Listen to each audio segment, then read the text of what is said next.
Be a part of TV history because the 5,000th show celebration of The View starts live right now.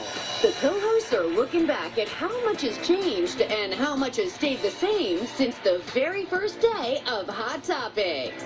And for the first time ever, Donald Trump Jr. is hitting the Hot Topics table live with President Trump's 2020 senior campaign advisor, Kimberly Guilfoyle.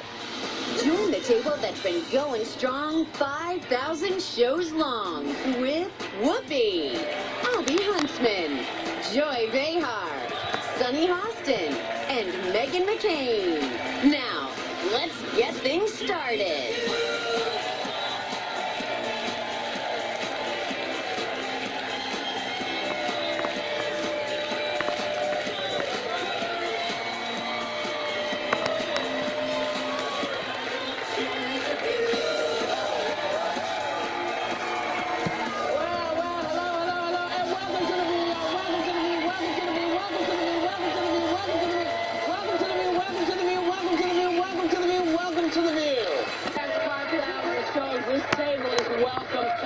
Of guests with incredibly diverse points of view. After all, that's what the show is called. And we always have one goal in mind: to engage in passionate, hopefully productive conversation. And with all of that in mind, please welcome the son of the gentleman in the White House, DJT.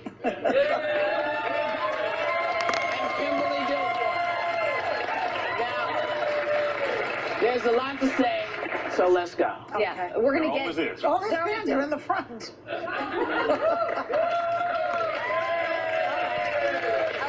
We got 10 tickets out of about 150, so we figured we got to stack the deck a little bit, right? Well, you guys are here. We're going to get to Triggered the book in a moment and your relationship, but you did something that triggered a lot of people yesterday, including myself, by releasing the name of the whistleblower whose complaint has now led to impeachment hearings. The whole point of releasing a name is to intimidate someone, to threaten someone, and to scare other people from coming out. That's something that dictators do. I've lived in China. I've seen that firsthand. That's not what America does. That's not who we do. We stand by our people. Why did you want to release the name? I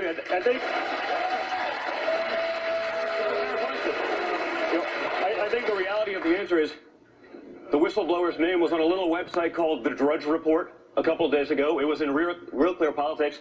I literally quote tweeted an article that had the guy's name in the title of the article. So that whole thing is nonsense, but I wish the outrage would be equal. I mean, there was no outrage when, my family got an exploding letter of, with white powder substance in it. They're protecting a guy, in the CIA, and it's great outrage, but when your family gets something, it's there. And that's a big part of the book, which is, it's not a level playing field in terms of outrage. We do live in an outrage culture. He asked to be anonymous. Your family did not. There's a difference. But it was literally millions of people, and for days he's been out there in the media. But does that make it right? So what's the difference between me when the tweeting about it? president's son does it, though, isn't it? Why? I mean, I'm a private citizen putting this out there. If everyone in this room could have read this, I don't see any difference whatsoever. The reality is, it seems to me, and again, my point of view on this, it seems to me that everyone is outraged that his name is out there because now people are saying, okay, he's tied to Joe Biden while Joe Biden was working in the White House. He has ties to Brennan, who's been leading the cabal on Trump. It's not, let's be honest about what it is. But just to be clear, that's not why I'm outraged. I'm outraged because I care about diplomacy in this country. I care about how we protect the people when they see a wrongdoing, that they go through the proper political channels, and they are protected for doing that. So you can say that whatever outlet released it. Let's not kid ourselves. But the name has been out there for 5 days. That doesn't make it right. But nevertheless, But Abby, you guys, ABC is right now chasing down a whistleblower about all of the Epstein stuff because those stories were killed. So if we're going to have the conversation about the outrage about whistleblowers, you work with CBS. You work with CBS to oust a whistleblower who came up with a story that's kind of shady. And we stick to... No, but you work with them. That broke this morning. And we stick to what she asked in the question, just because if we start getting off on... My point is hypocrisy, and again, a big part of why I wrote the book is because there's so much hypocrisy out there. Now, I understand that the mainstream media is left-leaning. I don't think anyone's ever debated that or doubted that for a long time. but they've gotten rid of the pretense of objectivity at this point. There is no, they're like, you know what, we're just going to be the marketing wing of the other side. Just let me interrupt. If you talk about hypocrisy, you seem fine with people leaking information if it makes you and your father look good, because WikiLeaks and Julian Assange is a cyber terrorist, right? And I think a Russian puppet. You are fine promoting his stuff and your dad praising him on the campaign trail if it makes you look good. So how is this whistleblower who went through the right channels, how are you now releasing his name and putting his life in danger, but WikiLeaks was doing the right thing? If I can, just first, thank you so much. Yeah, go ahead. Thank you for the opportunity. So here's the thing. There's a lot of context to it, and I hear what you're saying. It's a fair enough question because he may be a private citizen, but nevertheless, he is the son of the president of the United States. And a campaign surrogate. And he's somebody who works as a campaign surrogate, but not officially, with the campaign. But nevertheless, when you look at the facts and you look at the circumstance, you look at, in fact, even on this show, the first day after the election, I said, and now let's start with impeachment. This has been something that's been going, it's been a concerted effort by a lot of people who are disappointed by the results of the election to undo it and remove a duly elected president of the United States, number one. Number two, when you look, well, it was on the show on November 9th. No, actually, it wasn't.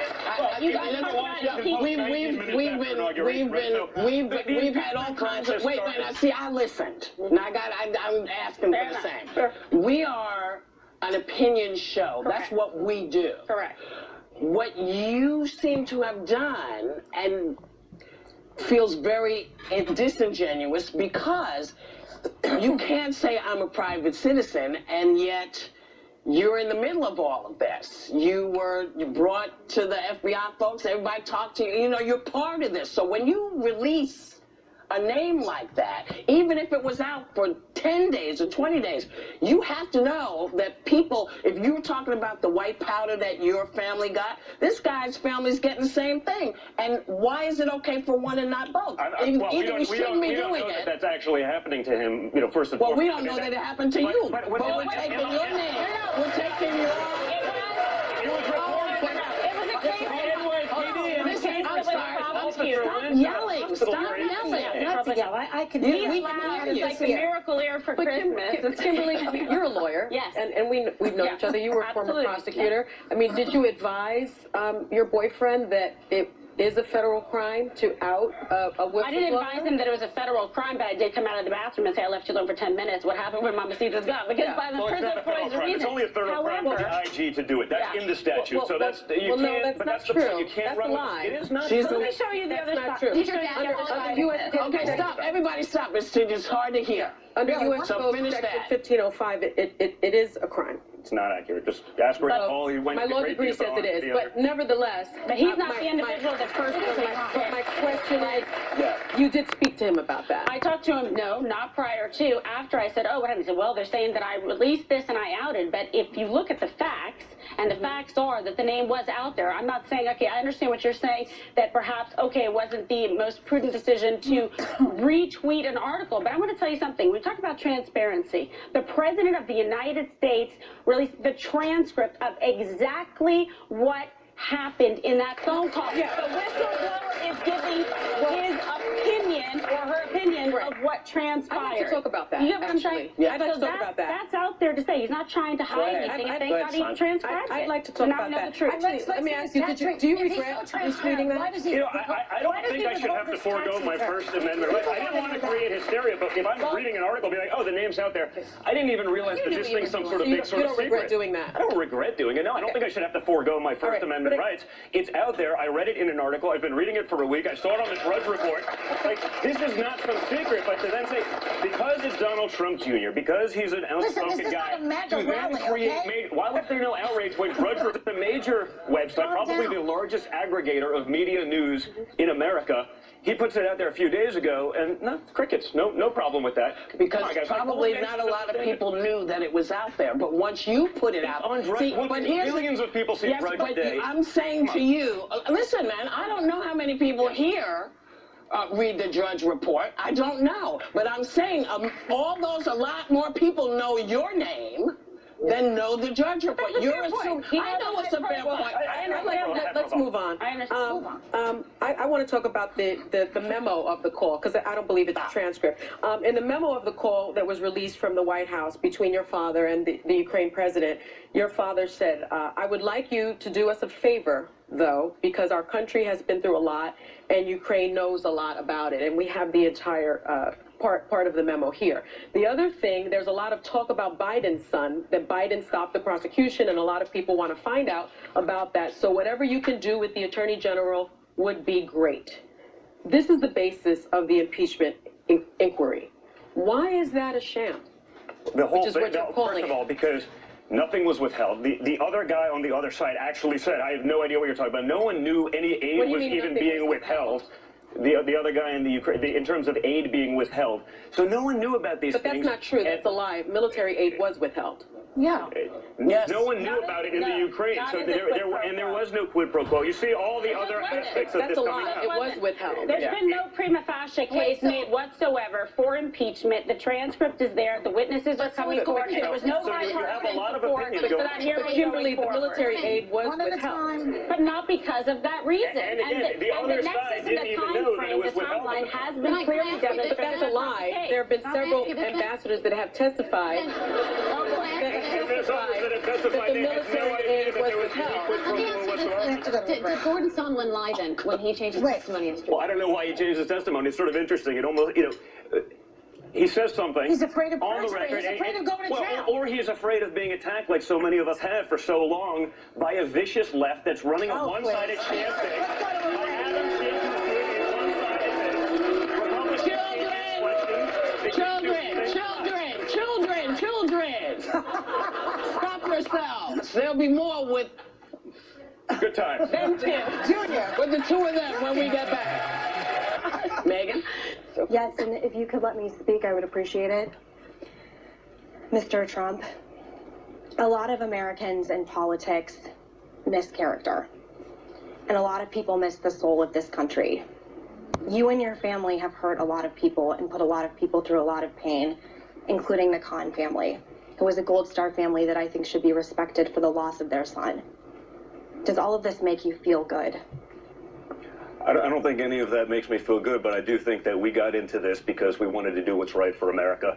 My father has been working tirelessly to bring back the American dream, who've watched politicians with no business experience send that American dream abroad to countries that hate our guts. He's brought jobs back. He's created unprecedented levels of unemployment numbers for African Americans, for Hispanic Americans. This is fact. You can argue it, but this is fact. No, it's not fact. For women, if you got the question, let me finish it. Yeah. For women, all-time high startup businesses. So I understand that he's controversial. I understand that he's offended a lot of people, but I also understand he took on the establishment, and that's the premier sin in American politics these days, But to do that. I do want to know, if the question, I understand. By the way, I'm not happy that people interpret it that way. I don't think that's our intention. Character and again, I will let you speak.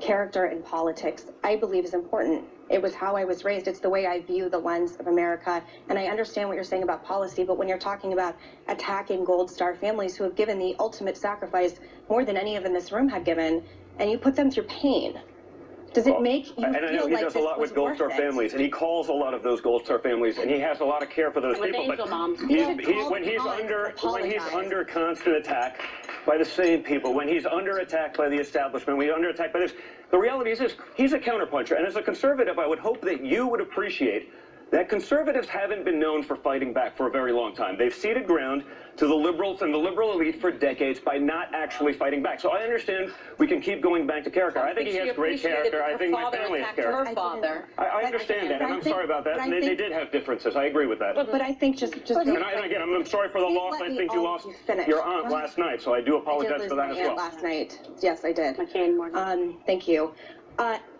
It's just, for me, it would not have been worth it.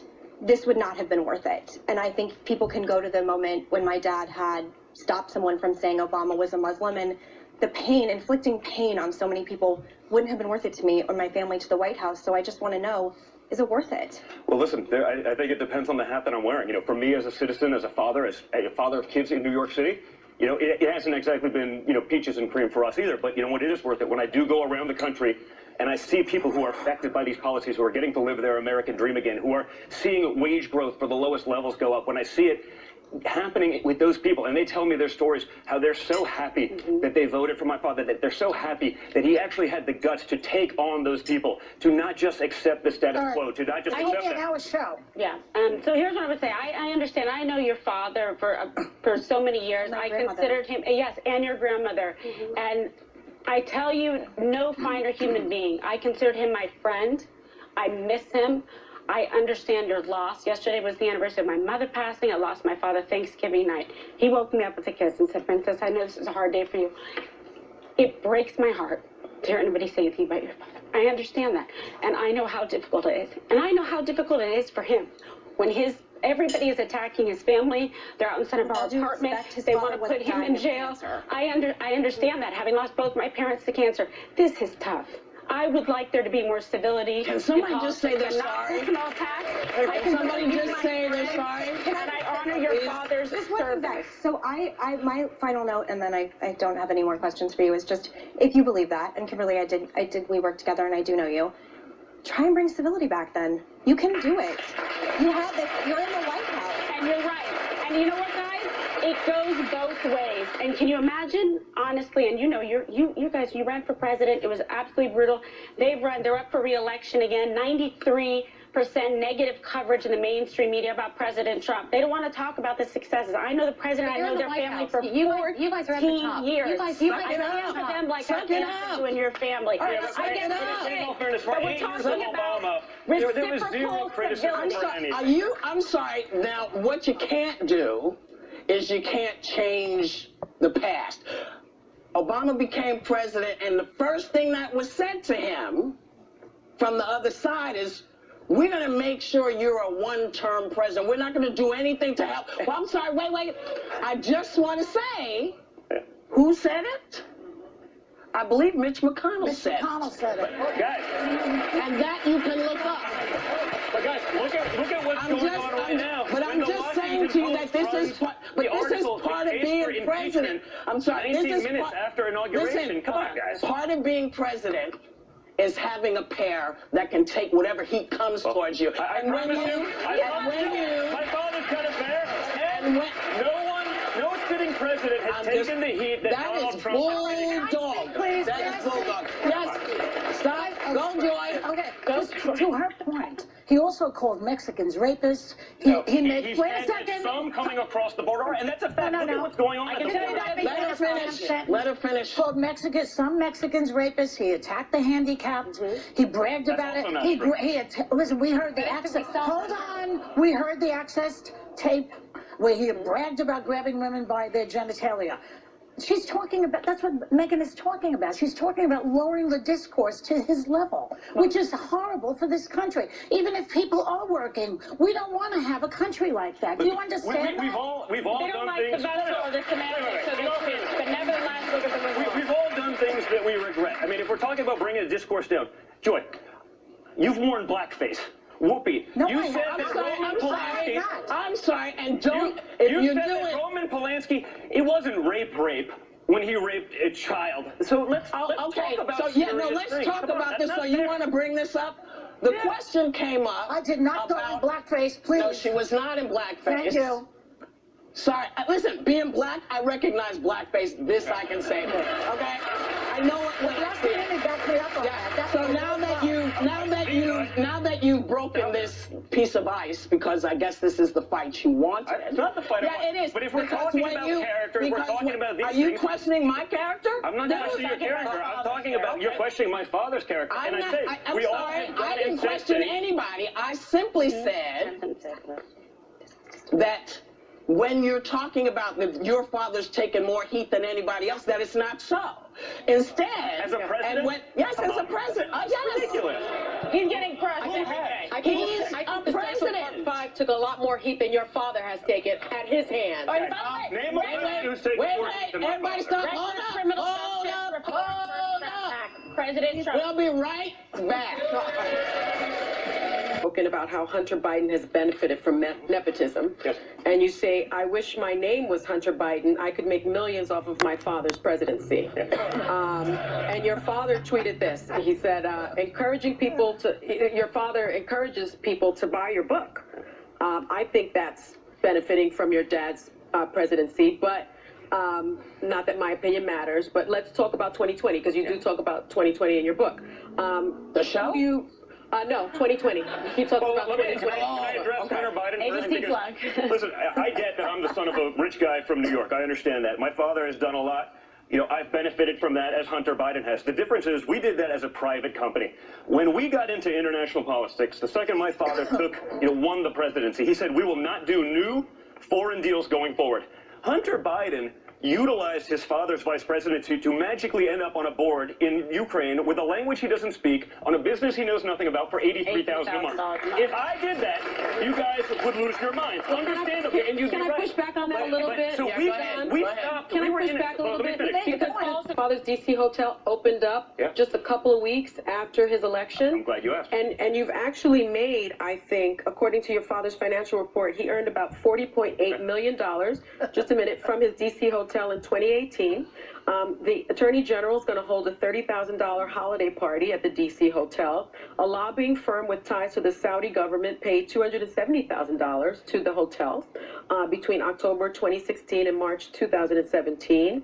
There's well, listen, let me explain, he's president. He knows how to make a buck. These are the details. The bottom line is you have made money. But when we finish, these are the details that the media always neglects. Yes, we're in the hotel business. We have been for decades. That's not a secret. When we take money from a foreign entity, in D.C., most of it's foreign entities, right? But the government-related foreign entities, when they come, we literally stroke a check back to the U.S. Treasury.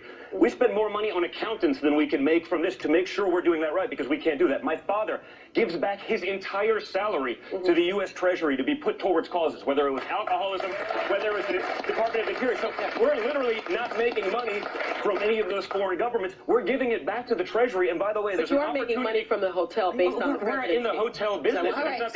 Right. We're giving back. That's they have a duty and obligation to honor their business. We didn't become international businessmen magically when we got in office. Listen, that's something that no one talks about. Don't do that. We stopped. Excuse me. Thank you. The cross-talking is making everyone crazy. When I hit the bell, it's to keep y'all from cross-talking. Please stop. I'm new here, sorry. That's all right. Let's get back to 2020. Who do you hope runs against your dad? You know, honestly, it doesn't matter that much to me. I mean, I sort of believe that the American people, and I understand, with full disclaimer, I'm the son of a rich guy from New York, but, I spent a lot of time in middle America. Yes.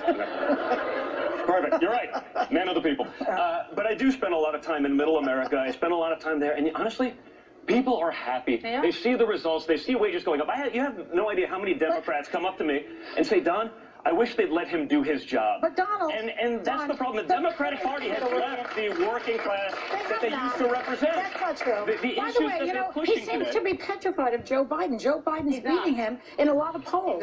He's scared of Joe Biden. Joe Biden doesn't know what state talking to the Ukraine. Joe Biden stuff on Biden. Joe Biden has 20 people. So you know what? Here's the thing. It would be easier to have this conversation. It's true. We would be easier to have this conversation if we could do it without the jokes. Because the jokes are making it hard to hear anybody's points. No, but who said a joke? We have to be able to have that kind of discourse. I mean, look at what's going on in terms of PC culture. This is where I talk about the book. There is.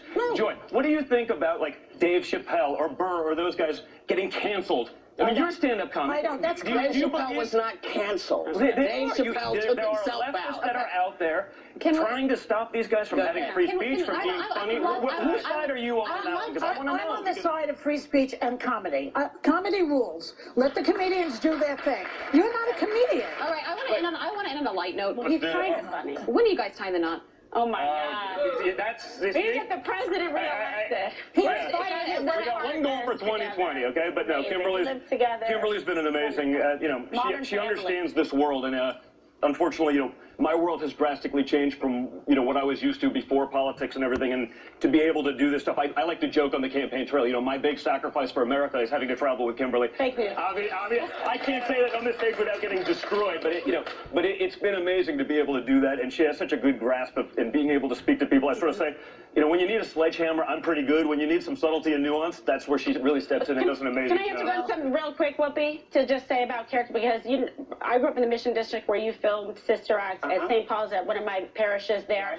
I know the president for 13. I know Trump.Jr. I'm proud, Latina, Hispanic, Boricua, 64% Native American Indian. I know the measure of the man, and I know his character. Maybe there's some things better done. Both of them, the entire family. I stand for them because I do believe their commitment. Women are doing better under President Trump. Hispanics, African Americans. That's not fake news.